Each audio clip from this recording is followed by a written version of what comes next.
15-20 minute جو ہے اس کے اوپر اپنی مدلل عالمانہ جو ہے ذہن کے اندر جو ہے اس کے اوپر روشنی ڈالیں گے. ہم بھی جو ہے سنیں گے یہ کیا چیز ہے, ان کو کیا کرنا ہے اور کیا نسبت, یہ نسبت کیا ہے. تو مفتی صاحب کو السلام علیکم.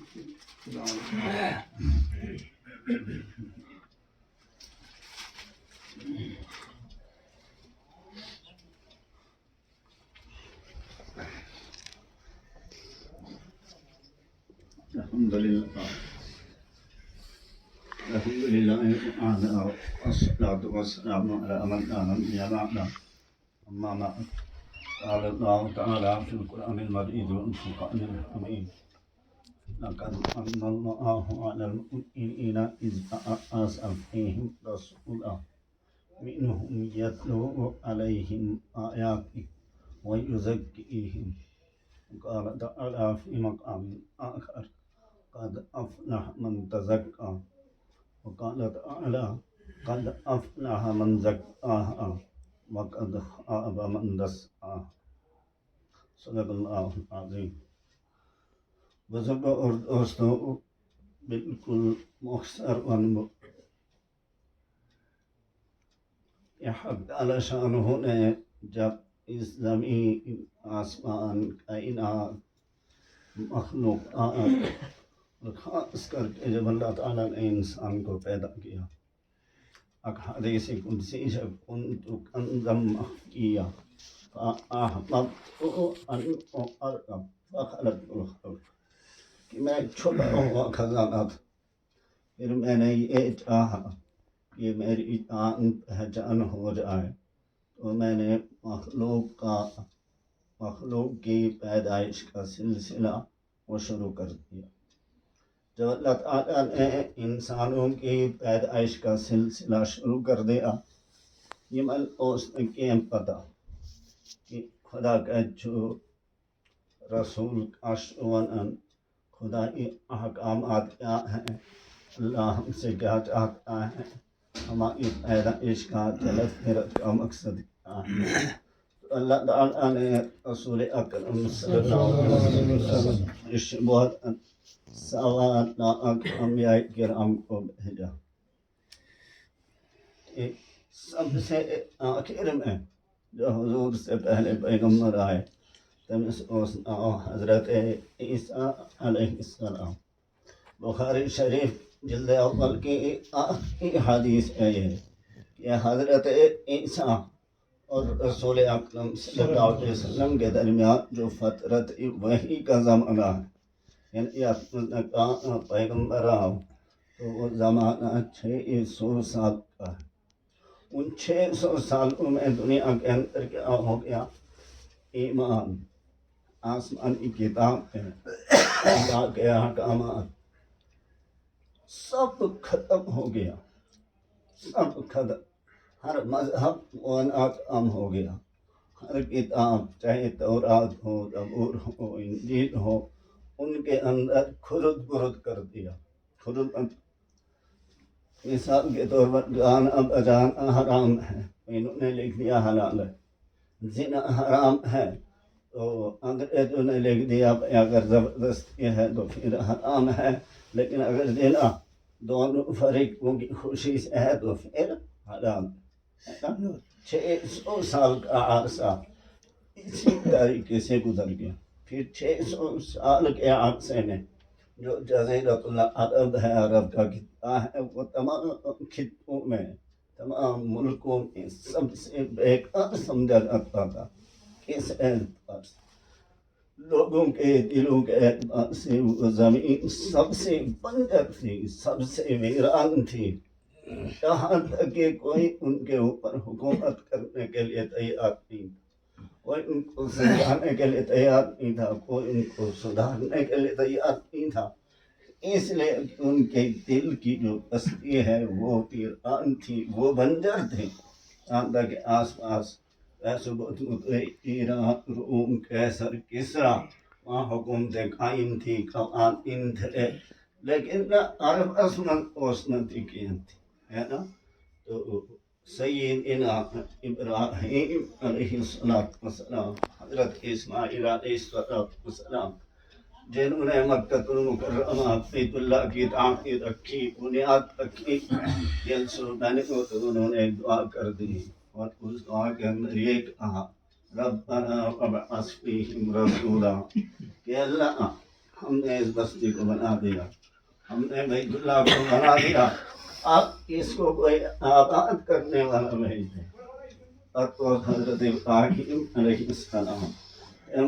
آپ نے کتنے پیغمبر سے کام کیا ہے، وَيُزَكِّيهِمْ، تاکہ وہ ان کا تزکیہ کرے، تاکہ وہ ان لوگوں کے دلوں کو صاف کرے، تاکہ وہ ان کے اندرون اور بیرون کو دھو دے۔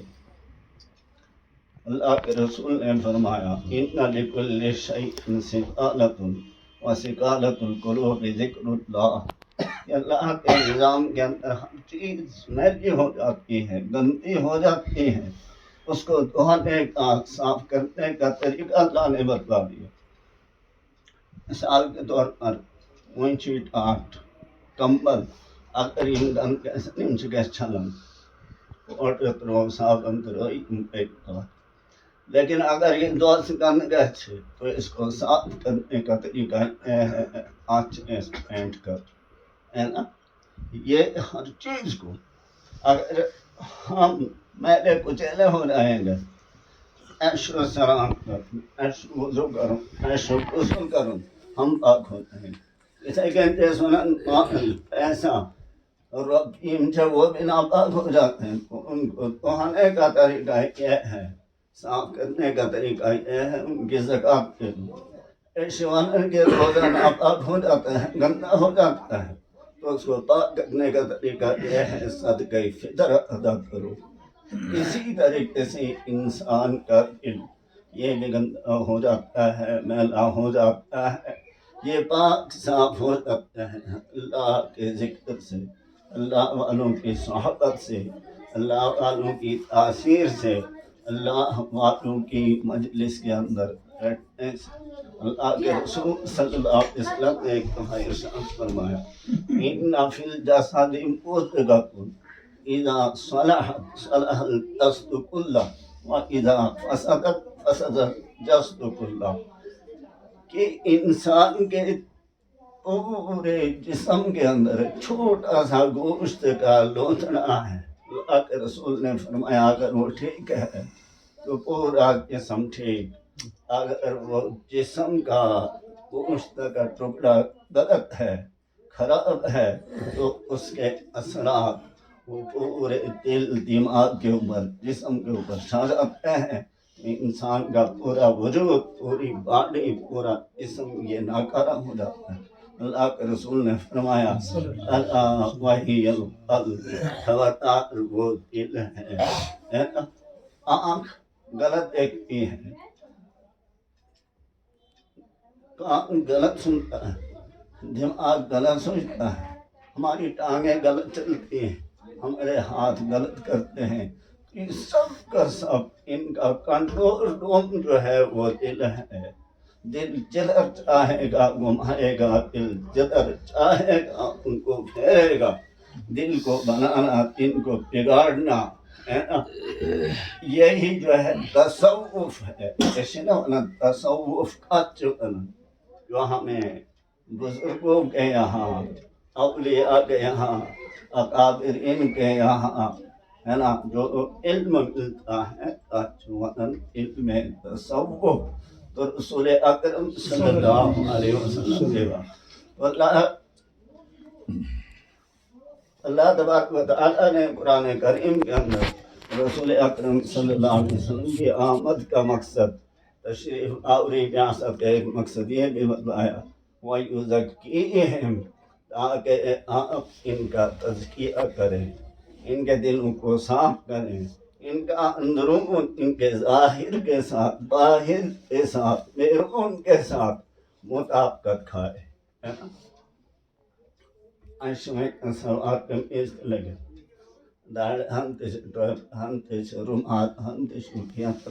صاف دیں گے، یہ ہمارا ذات۔ اب ہمارا بات ہے دل، اس دل کے اندر اللہ کی محبت، اس دل کے اندر اللہ کے رسول کی محبت ہو، دل کے اندر اللہ کے رسول کی اطاعت کا جذبہ ہو، دل کے اندر اللہ کی اطاعت کا ماننے کا جذبہ ہو، آخرت کی تڑپ ہو،